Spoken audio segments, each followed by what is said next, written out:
Okay, here we go. Welcome everyone so much to the conversation and our webinar today. I'm just so thrilled about what we're doing. I'm Beth Daly. I'm the editor and general manager of the conversation. And we have two really esteemed guests with us, both an amazing moderator and a amazing esteemed professor I cannot wait to tell you about. First, let me tell you a little bit about the conversation. Many of you do know we sit at the nexus of academia and journalism. It's a very special place to sit.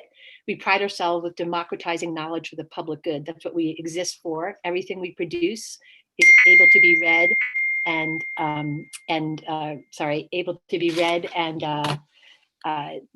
shared with anyone at all. And today is going to be a very exciting day. I want to tell people the rules of the road. It's a webinar format, so you can ask questions in the Q&A. And after our esteemed guests start talking, we'll launch into questions from the audience. I'd appreciate you putting your name and where you're from. It's very helpful for us to answer questions. And at the end of the conversation, about maybe an hour in, Dinah will be done. Sorry for the noise. Dinah will be done with this conversation, but we will continue our conversation to let those who'd like to stay on learn a little bit more about the Conversations Diversity Initiative, which is quite exciting for us and really dovetails with Dinah's story in many ways we'll hear about. So the other thing I'd like to tell everyone is this is made possible through the generous support of our donors. If you really value this conversation, please consider donating to the conversation. The link will be in the chat, and we really appreciate it. We are fueled in great part by donations from the public for our independent nonprofit. So let me start. Ernest J. Wilson III is a professor of communication and political science and Dean Emeritus of the Annenberg School for Communication and Journalism at the University of Southern California. He is a member of the board of directors of the Conversation, which I'm incredibly grateful for and proud of, and a member of the American Academy of Arts and Sciences, the Council on Foreign Relations, and has served as the chairman of the Corporation for Public Broadcasting, appointed not only by Bill Clinton, but George W. Bush. So it's got a lot of chops in the journalism world. He's also founding director of the USC Center for Third Space Thinking, which researches and teaches soft skills in this digital age, and has been appointed to multiple committees in the National Research Council. He's advised the World Bank. I don't want to go on too much longer. Nigeria, South Africa, Poland, and China. And we're so grateful to have you, Ernie, today to be our moderator. Our esteemed guest today is Dr. Dinah Mamie Berry. She is the Oliver R. Radke Regents Professor of History at the University of Texas, Austin, and the chair of the History Department, the first person of color to serve in this role. Dr. Berry is known as a scholar of the enslaved and a specialist on gender and slavery, as well as Black women's history in the United States. She's the award-winning author and editor of not one, not two, but 6 books. Her most recent publication, A Black Women's History of the United States, co-authored, is an empowering testament of Black women's ability to build communities in the face of oppression and their continued resistance to systemic racism and sexism. Professor Berry completed her BA, MA, and PhD at UCLA. She's busy working on her next book, tentatively entitled The Myths of Slavery, which I think you'll hear more about because I believe it was born out of article she did for the conversation. And with further ado, I'm going to take myself off screen and leave you to this exciting conversation called Exploding Myths and how diversity in academia has really helped change the narrative on slavery. Take it away, Ernie. Thank you. Thank you. Thank you, Beth. And it really is a pleasure to be here with Professor Berry. This is a real honor. She is such a prolific scholar, as Beth talked about, and she's also very much engaged in being a public intellectual and a public scholar. And so we are really delighted on behalf of the entire board of the Conversation, Professor Berry, I want to say welcome to the conversation. Thank you so much. I also want to thank you because if I'm not mistaken, you published something in the very first issue of the Conversation. The inaugural issue. And it was inaugural one. 2014. It was the fall of 2014, or I think it was either October or November of 2014. And I want to say to our viewers that you should participate in the conversation and write good stuff, because Professor Berry got 2 million hits on her work, which is really quite remarkable. So let's just maybe jump in, Diane, if I can call you that, Dinah. Yeah. And I'll ask you a couple questions. One is your journey from being an undergraduate and a graduate student, and then being starting off as an assistant professor.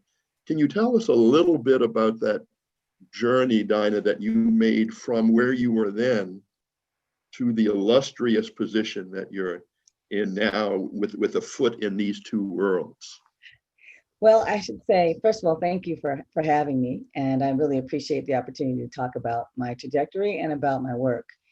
I did not have an easy journey. And people are always surprised when I say that, but I think it's important for students to know that these are not just always clear paths. I wanted to not go into academia because I was the child of two professors. And I didn't want to be a professor because my parents were professors. My father was the second African-American hired at UC Davis in civil and environmental engineering. And my mother was the dean of the business school at Sacramento State University. So I grew up in a household of academics in a small Northern California academic community in Davis, California. So a lot of my friends that I grew up with, their parents were faculty as well. And for a long time, I didn't really want to talk about that because people made all kinds of assumptions about what that meant for who I was. And I wanted to be able to stand on my own 2 feet. So I go to college at UCLA, and I was an economics major, and I was not going to go on and get my PhD. I just wanted to finish my degree and maybe open up a business. I don't know what kind of business, but that's what I used to say at the time.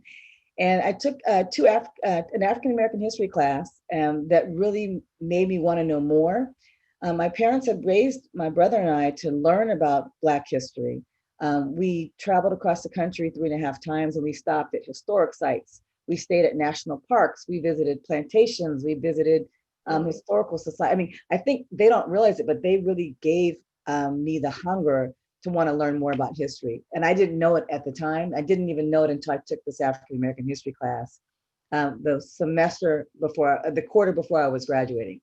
Mm-hmm. And I decided it was a class that I didn't like. I didn't like the way the professor taught it. It was a visiting scholar. And I decided that I was going to write him a note and tell him that I didn't like the way he taught the class. So long story short, I got a D on the exam, and he asked me to come see him and talk to him about my statements that I said about the way he was teaching. I had very specific criticisms about his teaching. And we ended up having these elaborate conversations every Wednesday for like 2 hours. And that's when I realized that I had fallen in love with history, the field, and that I needed to change my major, not graduate the next month, which was not something my parents were happy with, and then stay on and get a master's in African American studies. And then I got a PhD in US history. I was fortunate to work under another Black woman scholar. She came to UCLA, Dr. Brenda Stevenson, my senior year, that 5th year that I took to get my undergraduate degree. She was a newly minted assistant professor. And to have someone that looked like me teach stuff that I was interested in was an experience that I had not ever had. I'd never had a Black professor, never had a Black instructor my entire life up until that moment. So it was an impactful moment, but it was also, I always joke with her, she was very hard on me. And I remember thinking, like, I didn't know if I had the chops to do this, but she was really just pushing me to sharpen me and get me ready and make sure that I was ready for a graduate program.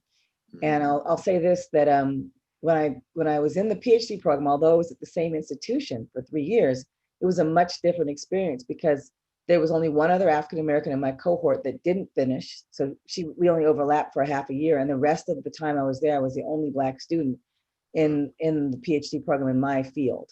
And that was very isolating, a very isolating aspect of the experience. Mm-hmm. And Professor Berry, I do want to go on and ask you about the sort of these myths of slavery, but I want to, because there may be more graduate students and even undergraduates in our audience today, could you just say a little bit about the challenges that you faced coming through your career, where on the one hand, the academics want you to be strictly academic, but then you felt this passion, apparently, to be more public. But did that cost you at some point? Did your professors say don't do that, or your advisors say don't do that? Or? So I think it's changed over time, because initially I would say in the 90s, it wasn't as popular to do public facing work. But it was something that I was always committed to, because I knew that when I went into the academy, I didn't want to just speak to the 12 or 15 or 20 specialists in my field. And that I was so appalled at the things that I did not learn in high school, did not learn in grade school about the institution of slavery, that I kept saying that when I become a professor, I want to teach and continue to do work outside of the university setting. At K through 12 school, I used to go, I've always, my entire career, have given talks to kids. I just did it because I wanted to make sure that kids learned about the institution of slavery. So I knew that it was very much overlooked in many of the textbooks, if not discussed at all. And so that was something that I was very committed to. And so it was always parallel, but it was always kind of in the background. My chairs didn't necessarily know. Like, my first job was Arizona State. I did some work with K through 12 there, but didn't really put it on my CV. And then when I got to Michigan State, there was the Department of Education had a Teaching American History program, like a summer program. And so that was one place where I'm interfacing with educators, that are teaching our children. And that was something that I really wanted to do, and I continue to do to this day. Great. That's a great model for what we're trying to do with the conversation. And also, I think, to be a scholar of color and an intellectual of color. Maybe we could go to the heart of today's discussion and begin to talk about the myths that have been created, and the impact of that on the academy, and the impact of the academy on the creation and maybe destruction of some of these myths. So can you walk us through that, Professor Berry, and sort of give us a sense of that? So yes, the myths around slavery, there are so many of them. And I've lived with them for most of my career. The one myth that we talk about is people think slavery was just one experience and one institution, but slavery was a very diverse institution, and it depended on where a person lived, the size of the plantation or farm, whether they were in an urban space or a rural space, whether they were owned by somebody who, or enslaved by somebody who had compassion for them, or enslaved by somebody who whipped them. It really depended. So I always want to say and start off by saying slavery was a very diverse institution. And so that's a myth that needs to be busted right off the bat. But there are so many others. For instance, people think that women did not own enslaved people. And if anyone's read the LA Times book award from this past year, Stephanie Jones Rogers, who's a professor at UC Berkeley, she wrote a book called They Were Her Property, which is about female enslavers. And so we know that plantation women bought, sold, traded, whipped, abused enslaved people the same way that their husbands, brothers, uncles, and cousins did. And there's always been sort of a cover up in the literature to look at plantation women or Southern women as being these pure and pious people that were dressed in these gorgeous Gone with the Wind type dresses, right?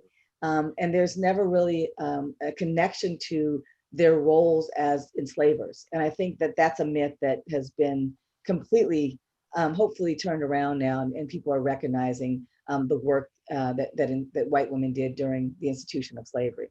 So that's just one example of a myth. Another is that slavery was a Southern institution, and that there was no slavery in the North. And I think anyone that's visited New York and gone to Wall Street knows of the African burial ground. And those are the bodies of enslaved people that were discovered in the 90s. And so we know that work by scholars like Leslie Harris, in the shadow of slavery, or in the shadow of freedom, Leslie Harris's work talks about slavery in New York. And slavery in New York was a major slavery was major in the city of New York, but people don't think about that. They don't think about slavery in New England and all of these other spaces where after the American Revolution, there was gradual emancipation and gradual abolition. But the presence of slavery prior to that, and even into some of the 19th century, was significant. The shipbuilding industry, the textile industry, the shoes that enslaved people wore were manufactured in the North and sold and sent to the South. So there's a connection between slavery in the South and slavery in the North that many scholars have not necessarily recognized unless you're in the field. So these are myths that the general public doesn't always know. And I really wanted to write a piece that addressed just let's get to the bare bones facts about slavery. Let me think about 4 or 5 myths that people have. And it's just grown from there. There's so many. I could go on for days on the number of myths that we can talk about today. Mm-hmm. And it was, I loved reading your piece, which really said, here's the myth, and then here's the reality and truth behind it.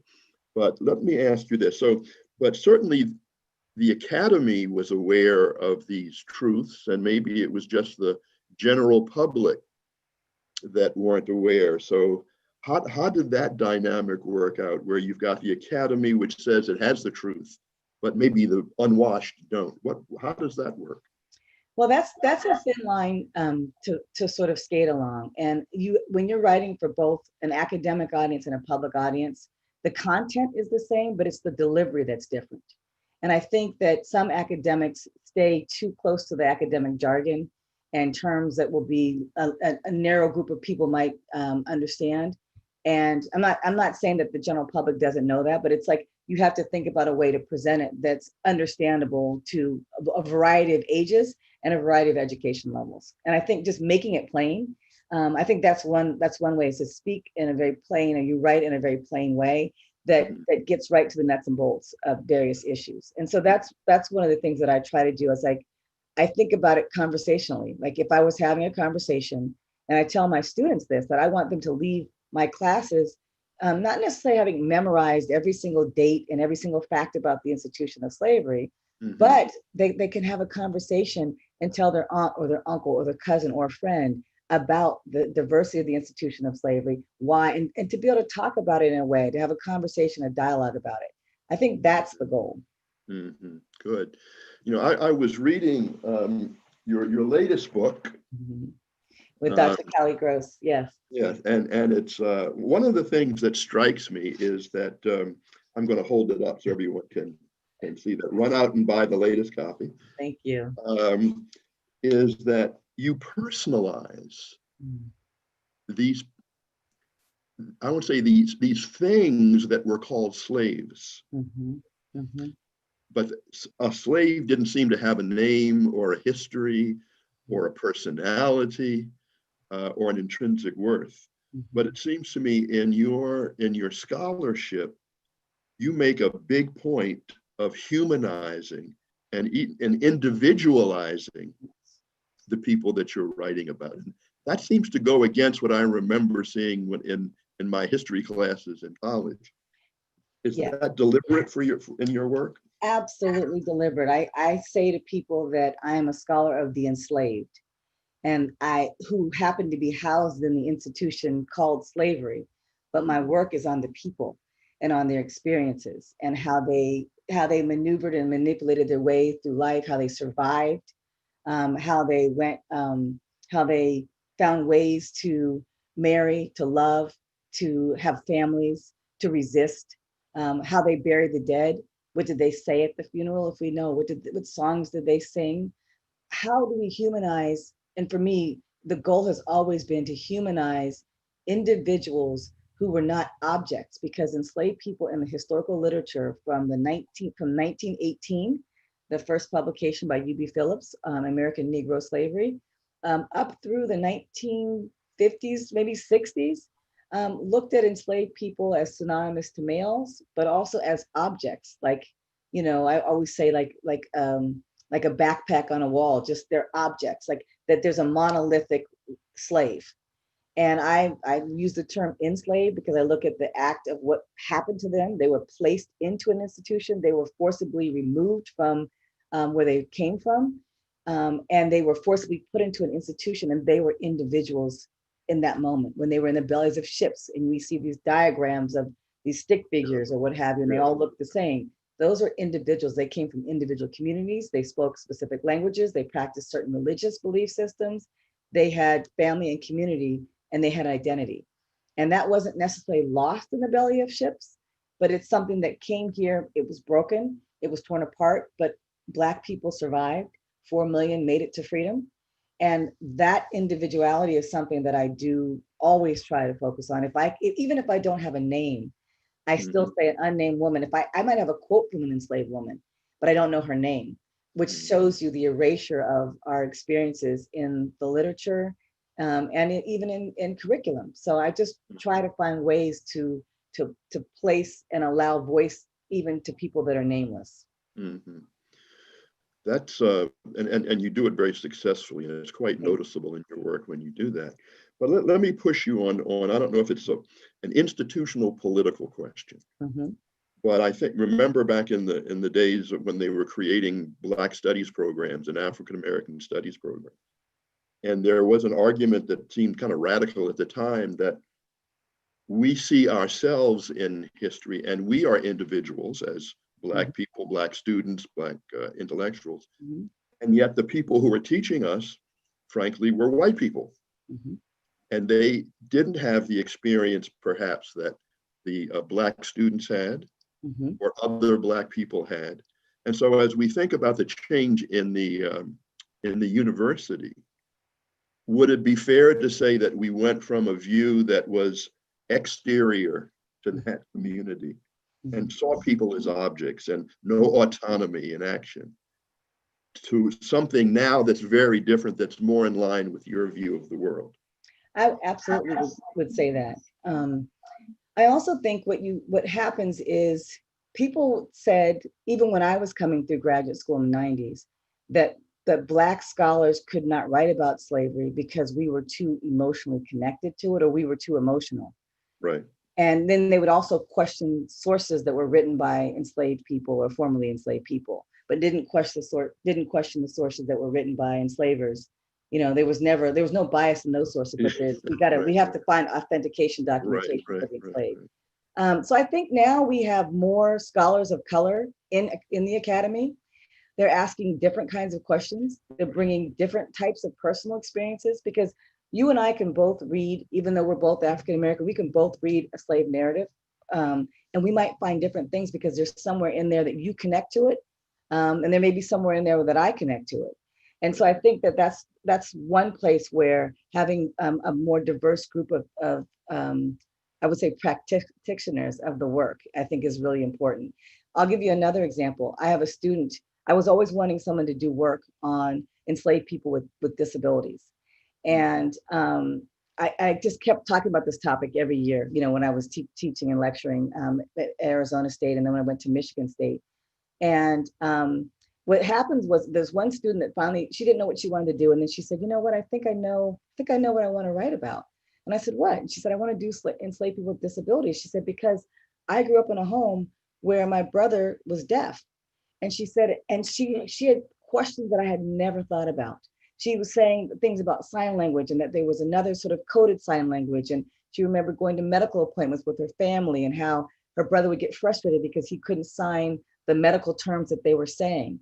And so she had a whole different way to understand and come into that experience of enslaved people, and wrote a really powerful dissertation. And that to me is one example of, you know, these diverse experiences that we can have bring different interpretations to the work. So I think that's a shift in the academy, a shift in the number of scholars. Even the students that I've trained a diverse group of students, Black, white, Mexican American, you know, and it's growing. That the groups of students that are coming into programs are much more diverse than when I was coming through in the 90s. And so you actually see a change in the academy. Absolutely. As more people who were traditionally not there come into the academy now. Yes, yes. I wonder if you could help us understand the debate that happened around 1619, around that New York Times series that was done. And it seemed to be a lot of heat and passion around the interpretation of history. How did that, how does that reflect the concerns that you have in your work? Well, there's a couple of debates, so I'm not sure which one, but I'll say there's a debate, the more recent debate with the current occupant of the White House.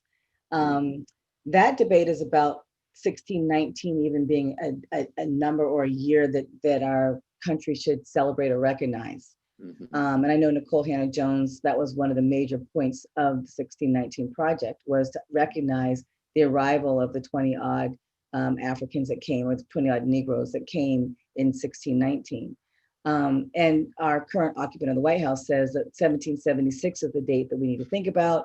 That's when we declared independence. That's when we became a nation. I actually think a little bit differently than both, in that I look at the American history from the history of the land, and start off by acknowledging those that were here and occupied this land before Europeans, before the British arrived, before the French arrived, before Africans arrived. And Africans didn't just arrive enslaved. There were Africans that came here before 1619 that were explorers. And so I think that, thinking about when I talk about Black history, that's another myth, is that, Black people were enslaved, but there's a free Black population that often gets ignored. And I think that looking at and understanding how and when and the multiple ways that Africans came here is another way to talk about the origin story of our nation. And if we're looking at it in terms of our political nation, that's different than when we look at the land that different groups of people have occupied. I think when we look at the land, it opens up to a much more diverse conversation. We can talk about native populations, 8,000 years back. We can go back a lot further into then when different groups of people arrived and colonized and committed acts of genocide. And so the folks who were the most cranky about 1619, were those individuals who were cranky, or was that, it seems to me it's a separate school of intellectual and historical work that doesn't agree fully with Professor Berry? Yes, there are, and my colleague Leslie Harris has written about this. She's a co-author. We've written books together. She's talked about this extensively, and there's a great piece that she wrote that is about her being, I think it was for Politico, about being a fact checker for the 1619 project. There was some misunderstandings about slavery that came in that conversation in the 1619 project. And then there was a group of specific scholars that actually came out against the 1619 project, and they were all white scholars. So then it became this elephant in the room conversation about, we weren't cited, or you didn't talk about this. And so then that got to be a little bit messy. But for me, like as a scholar of slavery, I'm happy that we are having public, national conversations about the institution, even if we disagree, because it gets us to start to talk about the greatest sin of our nation. And it gets us the opportunity to have conversations about how we got where we are today. And it will allow us to understand the significance and the impact of slavery on our nation's history. Well, let me just ask you one more question, and then we'll open it up to our other viewers. And that would be, in a sense, how did you become successful? And you've sort of answered this a bit, but as you know, the conversation's trying to match up scholars and public intellectuals and journalists. What advice would you have for people who want to make that step from just being an academic to be a fuller person, I would say, who is an academic and a public intellectual and a critic and an observer? What advice would you have?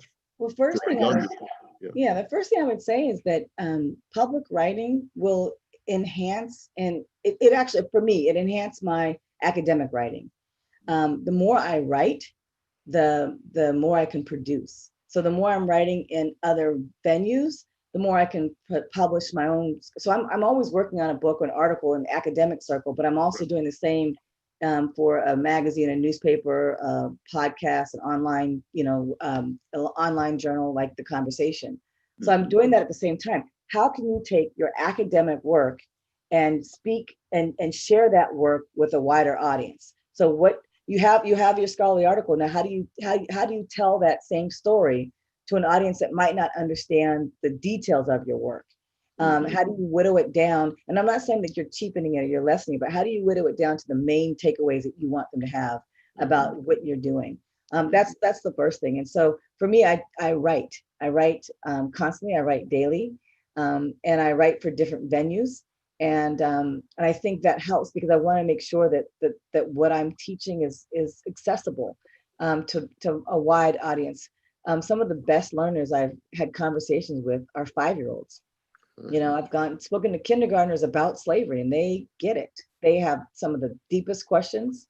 I've had questions that stumped the teachers when I was speaking to younger audiences. But children are ready for this history, and they don't want to come to college and find out that they weren't given the truth about the American past. Well, that's a very helpful insight. So it's not either or, it can be mutually supporting. Well, let me ask, some questions are coming in from the audience.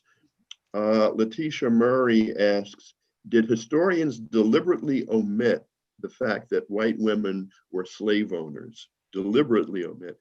And if so, why? That's a great question. One of the things about history is that the field of history is always it's always revising itself when we come into new understandings. We might find a set of records that were not available 20 years ago, or something has been digitized that was buried in an archive somewhere.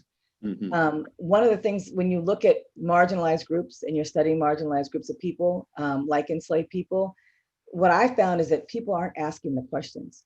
White women were enslavers. They were there. They're all over the records. It's not going to be hard to find.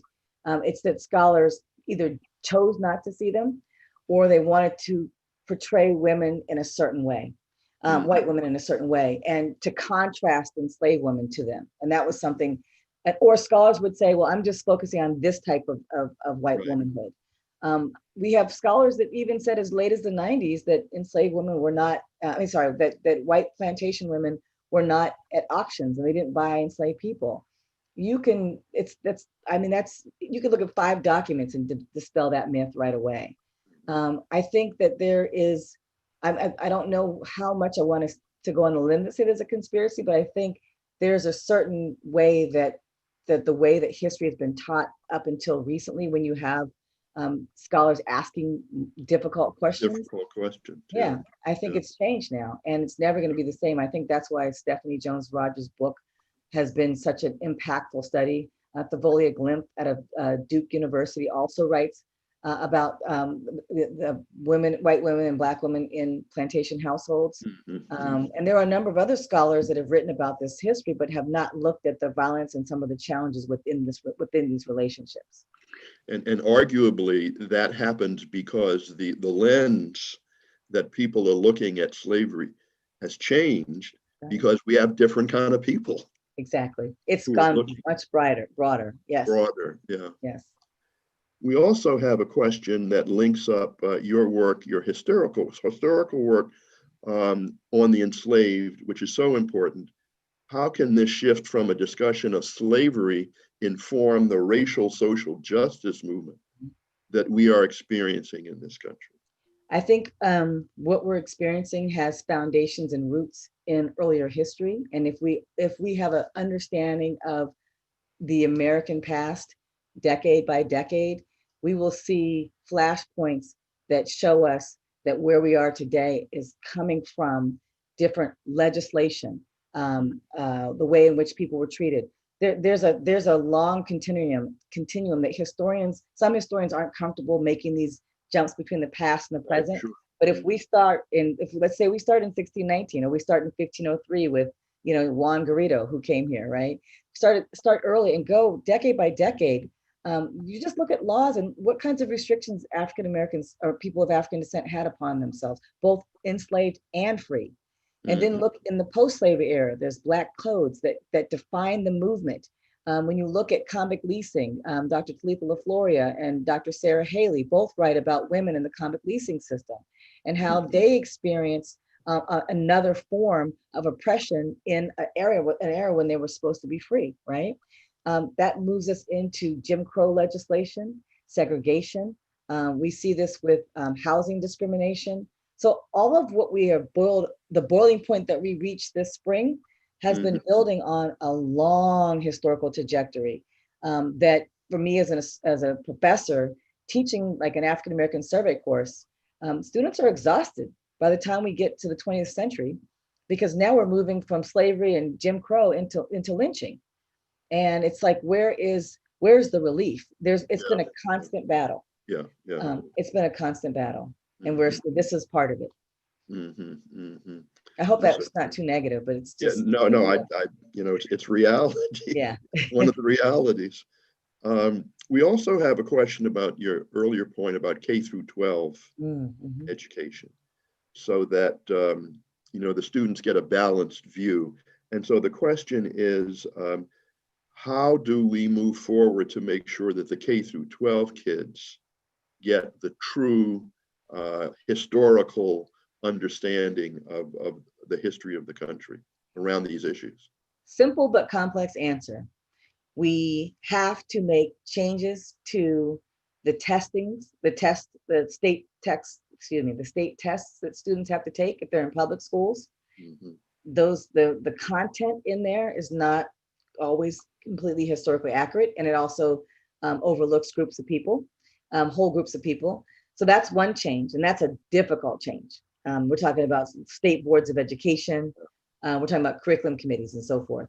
The other is the textbooks, and that's starting to change. That is starting to change. There are textbook companies for K through 12 that are making significant changes. They're reaching out to scholars, and my take on that is that you have to look at primary documents. So if we look at the primary documents of a historical moment, that takes away all the bias that people are worried about different perspectives that scholars have or what have you. Let's go to the records. Let's look at the secession papers for the Civil War. Was this about slavery or not? What does the first paragraph say in all the states? So let's go to the primary records, and also really just educating them. Teachers' hands are tied because they have to teach for the test often. And there are a number of educators that I've worked with over the last few years that are extraordinary. They're going above and beyond that. They're teaching stuff that's not in the test because they want them to learn it. Okay, you're going to learn the test stuff, but now let me teach you these other things. The real stuff.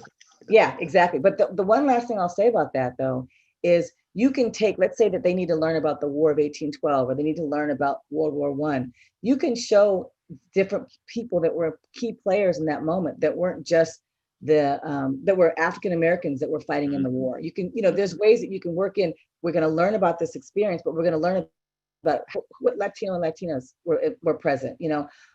What was the experience for Native people at that time? What were Asian American people's experience? So look at multiple perspectives of these standardized time periods until we can make changes to the textbooks and the curriculum.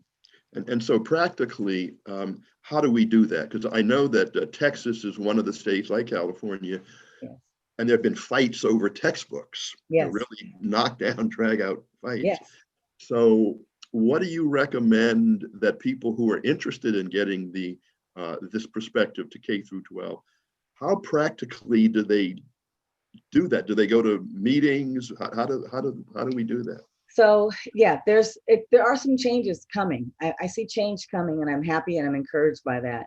But there's got to be pressure from parents, pressure from school districts, pressure from school administrators to make changes, to reflect our society and the actual history that we experience here, and to not marginalize groups of people, so that the kids, when they read these books, they'll see themselves in their history. They don't have to wait till college or graduate school to see themselves here. Speaking and writing to the state boards of education, writing to the textbook companies themselves and asking for change, petitioning.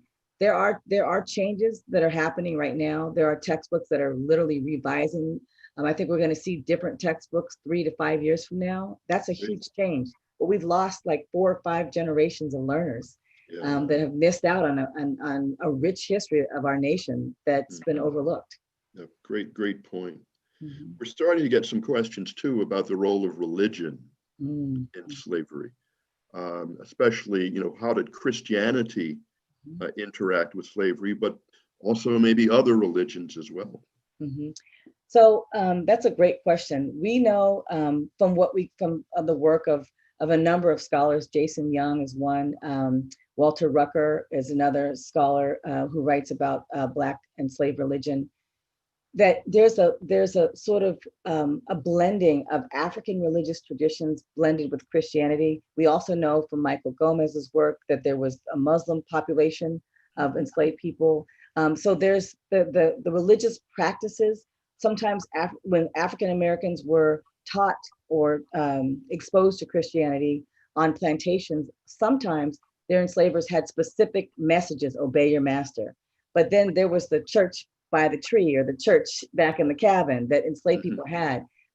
These are people that weren't necessarily literate, but they felt in their spirits, they felt and recognized a higher power, whether they called it God, they called that power God or Allah or some other name, whether they were practicing West African or even Afro-Caribbean religious practices.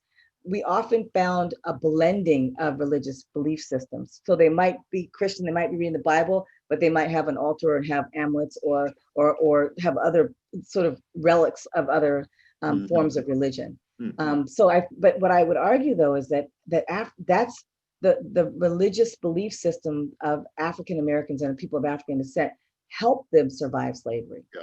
And I gained so much myself reading their testimonies, reading about their conversion experiences, reading about the hope that they had, the hope for a better tomorrow, the hope for another life, the hope for being reunited or being able to go home in the afterlife. Some of those are West African practices, and some of those are just African American religious belief systems. So there's a whole lot there, but the church became the foundation of the Black community very, very early on. But it was also the first place where they experienced segregation. Great response for us. A couple of questions have come in about pedagogy. How do we do this in the classroom, and something practical? And so we got a note that says is a person who teaches high school history while including a dual enrollment course on slavery. And so he's working on his dissertation in American history. And he describes himself as a white man teaching the history of gender and slavery, which is something I've always felt a degree of guilt about. I often cannot give my students someone who looks like them. So what advice do you have to help me further enrich my students' learning experience? I appreciate the question. So even though the embodiment of that particular person that asked the question is not going to reflect the students in his classroom, you can show them images. You can show them artwork that depict enslaved people. You can show them sketches, drawings. You can have them read narratives of enslaved children or enslaved people that were the age of the students that you teach, to have them connect with them. If you live in a community that had slavery, you can give them a lesson about what can you find narratives that talk about slavery in that region. There's ways that you can connect them to the institution by teaching them and showing them aspects of the experience, but also being really honest about your own positionality. Just saying like, look, I know I'm a white man and I'm teaching this class, but I want to make sure that we are learning about people who looked like all of us in the past. And I think just saying that up front is really helpful. And I think we all need to come to that and come to our own positionality in these experiences and do the best that we can to offer our students the best possible and most robust learning that's available. And what I mean by that is being creative about, okay, well, my students are really interested in, let's say they're interested in something that's outdoor, something that's related to slavery that's outdoors. So find out, like, they might be more interested in sugar production than they are cotton production. So let me talk about sugar, and let me see if I can find images or sketches. There's tons of websites that have online resources now, and given the fact that we're in this global pandemic, the web learning has skyrocketed to another level. So historical societies, even university publishers are making books available online. I would encourage them to sign up for webinars like this, but also go to other ones where scholars are speaking, bring in video clips of scholars or different shows that are on PBS to teach them about this history, but just make it rich and give them variety. And I know that that's a tall order because teachers aren't paid enough, and they are asked to do so much with so little. And they have been doing so much over the last 8 or 9 months here.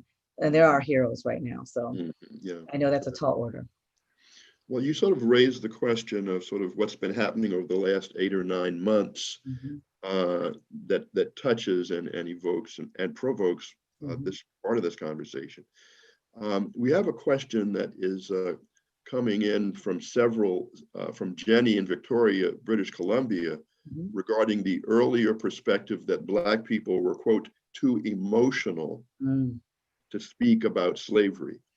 And she asked an interesting question. She says, is this partly a function of time, or recognizing that there will maybe always be different perspectives at different points in history? That's a good question. I mean, that's a really good question. I think we have more people sharing these diverse perspectives. For instance, there's a scholar who I respect, Deborah Gray White, who is a Black woman who teaches at Rutgers University and did the first book-length study on enslaved women, Aren't I a Woman? But when she was doing her graduate work in Wisconsin, people told her, no one wants to know this, no one cares about this history. Why are we even doing this? There's no one's going to buy this book or read it. That became one of the top books, and is still one of the top books that people use to teach the history of slavery and the history of enslaved women. And from that point forward, the scholarship on Black women's history is probably one of the most fastest growing aspects of the field of history. There are so many more scholars than when I first came in. There was 101 Black women scholars that taught all different fields of history. And now it's multiplied because all of us have our own group of students, and our students are going on and so forth. So I do think it has to do with more voices, more perspectives, different kinds of questions. And also when you don't have a department or a community where everybody looks the same, then you're going to have different scholarship that comes out of that. And is that sort of automatically, the more data you get, the more new pieces of undiscovered history, or is there a sort of, what's the institutional political dynamic of going from this kind of interpretation 25 years ago to one that is happening now? How does that work out, whether University of Texas or UCLA or USC? How does that? I think it's about, in our field, and this is a term, this is an academic term, but we call it historiography. And that is the way that historians write and teach about history. That's just a simple way to say it. And looking at when they wrote, what influenced them, what was happening at the time of their production of history, when they were producing a book or something, right? So I wrote The Price for the Pound of Flesh at the time that Trayvon Martin was killed, at the time that Tamir Rice, when there was a lot of death among African Americans. This past spring, we witnessed the same thing with George Floyd, Breonna Taylor. That's when Black women's history was coming out. So the time period of when I was influenced, the kinds of questions that I was asking had to do with the social justice and racial unrest of what was happening in society. If you look back at 1918, or 1930, the kinds of questions that people were asking are much different because of social movements, political movements, economic movements that have happened during the 30s, the 40s, the 50s, the 60s. So I think the changes that you see in the academy are reflective of scholars responding to society and the kinds of changes that are happening in society. And that's why, to me, history, and I'm a nerd and I'm a historian, so I'm biased, but that's why I think history is an exciting field. It's not just this flat past. That past, we learn more about the past, and we revise the way we have understood it by having more information. And it's not that we're retelling it and telling it differently. We've just now been able to reinterpret it because of more sources. Mm-hmm. And by the way, I want to tell our participants that we have so many questions coming in. It's impossible in this short time to address all of them. So we apologize for not being able to answer everyone's question, but maybe we'll do more of these, and we'll try to get Professor Berry to come back and continue with his work. But in terms of the current situation, there's a question about the ongoing discussion of racial disparities in contemporary society, in terms of income, health, criminal justice. And can we talk about how we might celebrate the advances we've made, while at the same time keeping a positive, workable agenda for the future, also in the forefront of our thinking? Oh wow, that's a big question. I know. That is something. The second part of that about the agenda. I mean, I try to think about solutions, and I know for me where I sit, I feel like my contribution to finding solutions to the disparities that we're experiencing and that we're witnessing is to provide the historical foundation and background of where we came. So how we came from this. So what kinds of laws there are, so we can look, why are we where we are? Because there's been legislation that has prevented different groups of color, and I'll just use African Americans because that's the group I study. But I'm not saying that other groups have not experienced this, because they have.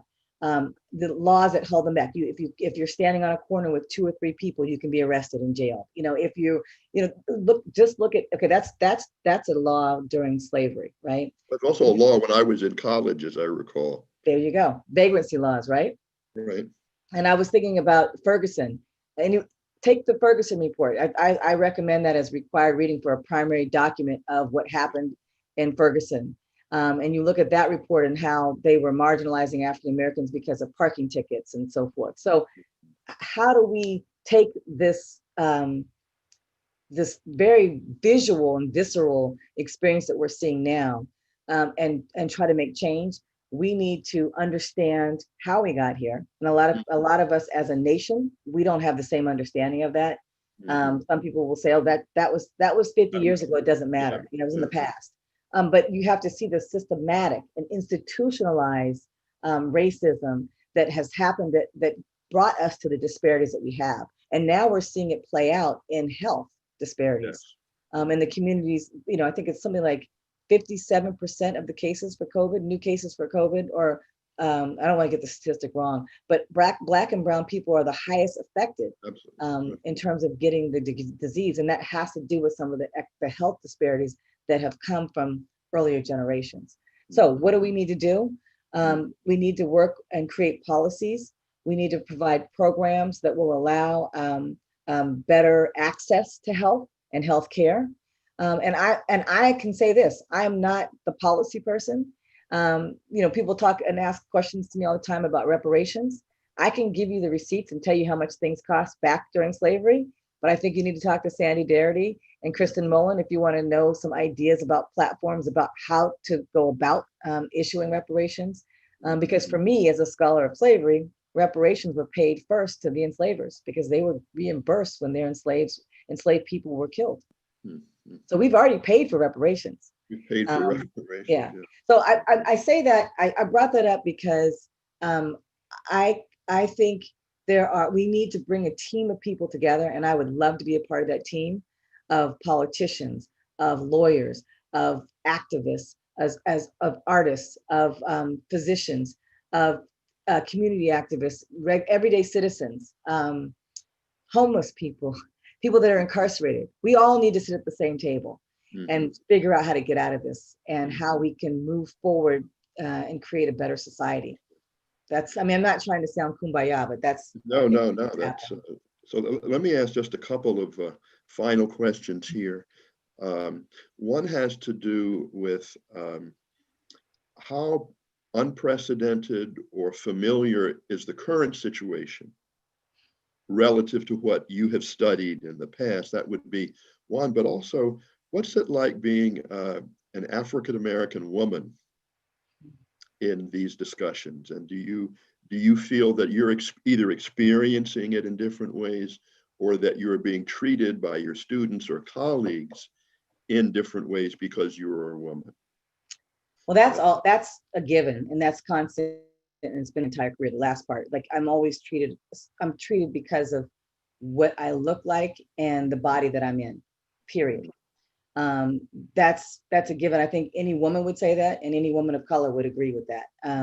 So we don't, I mean, a lot of us don't make decisions based on, am I going to choose my race or my gender? I am the intersection, as Kimberly Crenshaw says, I'm in the intersection of all the things that make me who I am.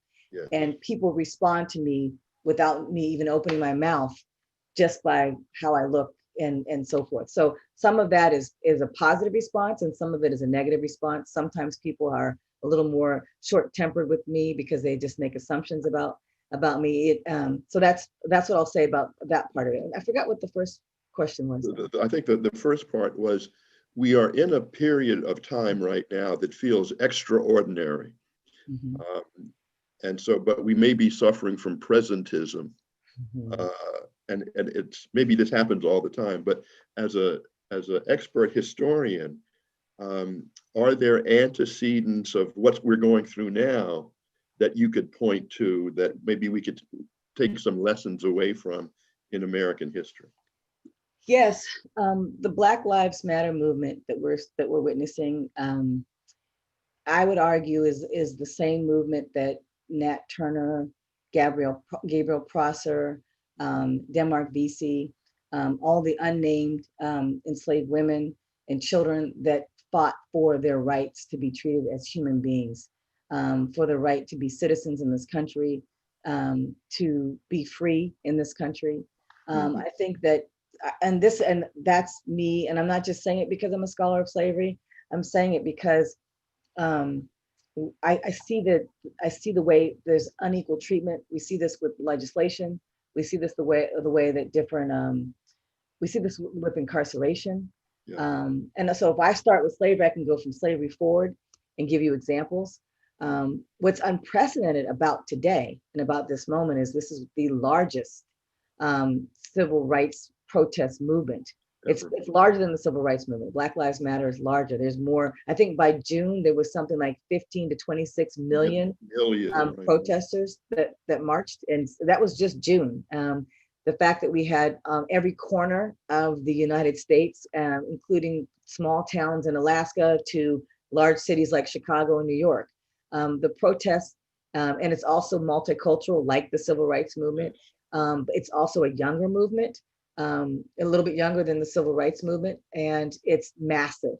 It is, and it's global. It's not just here in the United States. So that's what's unprecedented about now. I would say George Floyd's death was a key turning point. Breonna Taylor was a key turning point. Ahmaud Arbery was a key turning point. But to watch a police officer choke the life out of somebody on TV, just casually looking at himself being filmed, is the same, has had the same impact, and it touched people just to see that. That was when people realized that, you know what, this is really bad. Black folks have known this. We've experienced it. It doesn't matter how many degrees. It doesn't matter whether you're degreed or not. It doesn't matter whether you're incarcerated or not. We are treated differently in this country, and we have been since our arrival, forced arrival, or arrival as explorers. Well, I think that the response that you gave just underscores your ability to link up the past with the present with the future. And I say that in part because we have, I'll take sort of, this is the final answer. Someone says to Dr. Berry, I have loved your work on The Conversation and elsewhere. I have used it with both students and the teachers that I work with. So I think that's a great compliment to the work that you do. And he says he's collaborating with Indigenous scholars to also call attention to the enslavement of Indigenous peoples and how that influenced in turn the relationships between African descendant peoples and North American Indigenous peoples over time. Mm-hmm. Wonderful. So why don't we take that as sort of a good capstone to the conversation, but that I offer that question to you.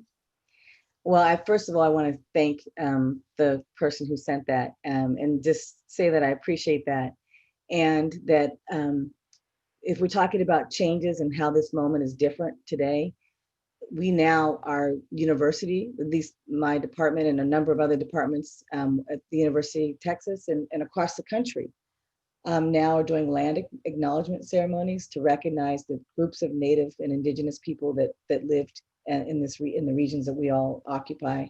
So I appreciate that. I have also a former student, Dr. Nakia Parker, who's now at Michigan State. She does work on African Americans that were enslaved in Indian territory. So that's another part of the story where we have Indigenous people being enslaved, but we also have Indigenous people enslaving African Americans. And it's not a popular story, but our history is messy. And we have to find ways to just embrace it and know that we came from this place and we're here now. And how are we gonna move forward? Find ways to move forward. Great. Well, I want to thank you so much for your great conversation. It's been influencing. I know it's going to influence our thinking of the past, but also of the present and the future. Thank you. So thank you for those great thoughts, and I'm going to invite Beth to rejoin us. Okay. And help move us forward. Thank you for having me. I'm going to stick around. Great. Yeah, great. great. And thank you both so much. It was a fascinating conversation. I do apologize to the many people still on the call that we couldn't get to all the questions, but we have them and we're going to try to get to them so everyone gets to answer. At this point, I'm going to introduce Bruce Wilson, who's our Chief of Innovation and Development. And he and Ernie and Dinah and I could have a conversation about what the conversation is doing to really try to do something that Dinah has been a leader in for so many years, which is really to promote the voice of scholars of color. And the only thing I'd say before I launch into some questions, welcome, Bruce. Thank you for joining us. And I do want to say that Bruce is my twin brother. Yeah, that was my line. That was my line. I was going to say Wilson twins. Wilson twins. Exactly. But you know, this effort that we're doing here, started, I say, with Bruce and with Ernie some time ago, which I'd really like to talk to them about. But it really has its genesis on when you look at the TV any given day, the experts you see. I mean, experts drive so much in America. They are the ones that they have stature, they have money, they have power. And for very long, Pew Research shows, many other studies show that experts have predominantly been white, and that is because the media is predominantly white. So it's sort of a roll-up effect, and no one does this, consciously, subconsciously, but everyone wants to change it. I think everyone feels this movement afoot, and the conversation feels we're in a position to change it and to really train scholars of color and to really change the public conversation so we have more diverse viewpoints coming in of experts, and not just, and I'm going to start here with this question first for Bruce, because it's something you talk a lot about, Bruce, and then I'll go to Ernie. But it's not just experts that we're looking for, Bruce, on slavery or racial issues, right? Can you speak a little bit about your vision for what you see who are the scholars of color that need to be promoted?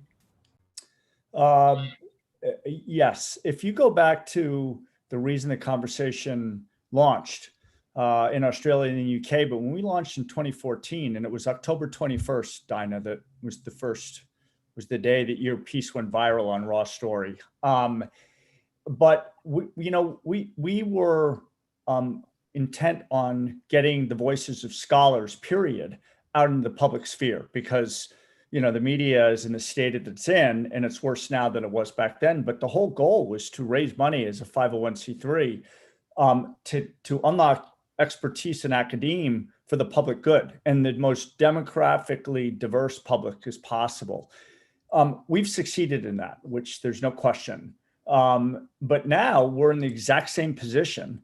And the key is we need to do the same thing, but we need to have more diverse scholars being the ones that are public voices, because that truly is democratizing knowledge. So the position we're in right now is that if we don't get more voices, diverse voices with diverse experiences, but as expert scholars, not just about their diversity, that if we don't do that, we're going to continue to deal with a lot of the same dialogue. So that is what the diversity initiative is set up to do, everything we can to focus our intention on increasing those stories and those voices from scholars of color. And we did get a grant from the Borough's Welcome Fund to do just that, to start to cultivate scholars of color to be public voices, and not just writing for us, but to be accessible to journalists. But you can't just be a scholar with an expertise. You have to understand how to unlock that scholarship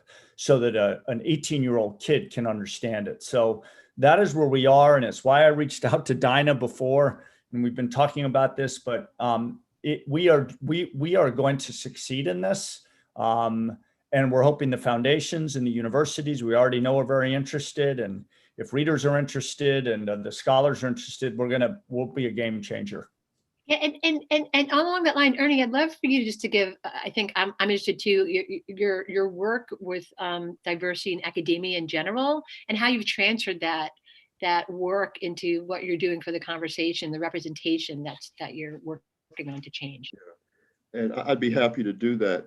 And I'm going to really follow on what Dinah has been saying, what her career was sort of like. I think. We go into the academy, we think it's going to be universal. We discover it's not quite as universal as we had hoped, but we also want to be great scholars. And so we work on our scholarship often, working on issues relevant to African-American life or diverse life, but not entirely. So I spent part of my life working on the oil industry and telecommunications, which wasn't directly related. But I then, as a scholar, tried to bring those things together and say, how does this substantive thing that I'm working on affect this community that I'm especially concerned about? And sometimes that is a labor of love, and people work to support that. But frankly, sometimes during my career, I had advice from my senior scholars that said, don't waste your time looking at these issues of race and culture because you're a political scientist and that's not what you're working on. But then, there are, positive steps of this where the Ford Foundation, the Mellon Foundation, and others said, America needs multiple voices. And so what I have tried to do, it's like what my colleague has talked about, is let's combine those things. And let's, for the rising generation, let's try to inculcate this permission to do that, whether they're scholars of color or not. So I've been lucky enough to work with pipeline issues, trying to get kids from upward bound programs and K through 12, and then seeing them through community colleges and then universities and then into a career. And now I'm privileged to be working with Black and brown kids, many of whose parents are migrant workers. And they have very little understanding, from my perspective, of that pipeline. And so I think what you and Bruce and I and the full board of the conversation is trying to do is give a sense of that pipeline and where we can provide advice and skills, but also, again, following in Dinah's footsteps, what do they suggest that we do so we can do our job better? So I think it's not just the conversation saying, here's what you need to know. We are in, as you know, conversation with people of color and women and others to help us understand what we can do. Yeah, I mean, I have a question for Dinah within that, because one thing we do here, we talk about this a lot among editors, and editors work hard to reach out to scholars of color, and it can be a heavy lift, because what we hear back sometimes is the scholars are like, they're the head of the diversity initiative in there, and they're being asked to do this and asked to do that, and they're pulled in a million different directions. So something like writing for the conversation, while laudable and doesn't always count for promotion and tenure, can be more difficult. I don't know if you've encountered things like this, or you've cared to address it. I think it'd be really interesting. Yes, I think a lot of scholars of color, particularly historians, this past spring and summer were very, very busy with lots of requests coming left and right, because people were wanting to understand and make sense of what was happening. Some deans, though, and universities are recognizing the importance of writing for outlets like The Conversation. Some universities are starting to put that, I think, in their tenure and promotion standards, so that there's space for electronic journals, public-facing journals like The Conversation. And so I think, depending on the attitude of the administration, I think it's going to take the faculty to make changes, though, to say, like, this is valuable. I know, obviously, Dr. Wilson, when he was at USC, that's a program that honored and recognized at the Ehrenberg School, recognized the importance of this kind of work. The College of Liberal Arts at the University of Texas at Austin recognizes this. My previous dean and my current dean encouraged it and wanted us to write for public audiences. They wanted us to write for The Conversation, because I can write an article in a historical journal that has maybe a readership of 4,000 or 5,000 subscribers. But you come here and you write, and your work is disseminated all across the world to millions of people. That really, for me, it took off. My career took off from when I started writing for the public. And also, this particular piece that I wrote for The Conversation was then republished by you all, but republished several other outlets. I'm now writing a book on the same topic. So it's just the myths. This was 2014, and people are still talking about the myths of slavery. And I'm very fortunate and thankful to having written for you all in your inaugural issue. Yeah, we're grateful too. I'm cognizant of the time. We said we'd talk for another 15 minutes. I don't know, Ernie, if you'd like to say anything more, or Bruce. Yeah, I would just like to encourage the folks who are listening. Well, first of all, thank you for tuning in. Yes. That's important to us, because it gives us psychic feedback that the work that we're doing can have an impact. But I think more importantly, please, please, please give us your thoughts on what we can do to advance this agenda. We have goodwill, but we don't have infinite information about what we should do. So as we design programs to try to bring together in the public interest, knowledge for the public, what can we do better, especially for people of color? And what should we focus on? And would you be willing to be at least to join the conversation about the conversation and what we can do? So I would just close my own remarks with that. Yeah, that's great. Bruce, do you have any last thoughts, or Dinah?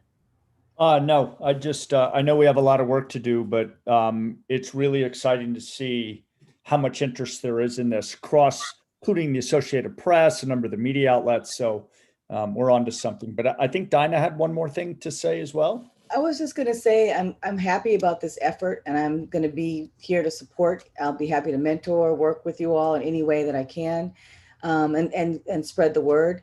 But I do want to say, and I have to say for the record, that scholars of color are often overextended. So if there's a way that narrative doesn't get lost here, I think that's really important. That we are doing a lot of heavy lifting on campus, in our campus communities, but then also in other spaces. And so I just wanted to make sure I went on the record, because so many of the scholars that I know are just exhausted. And there's so many other voices. I mean, we are constantly, I know I put on Twitter, and I know Keisha Blaine and Martha Jones and a number of other scholars are like, here's a list of other scholars you can call to talk or to ask them to write or have them come speak in your outlets. Here's like 50 people right here, so there's a lot of us out here that are willing to do this work. It doesn't have to be the same one or two people that folks go to, and we're happy to do it. So I just wanted to end with that.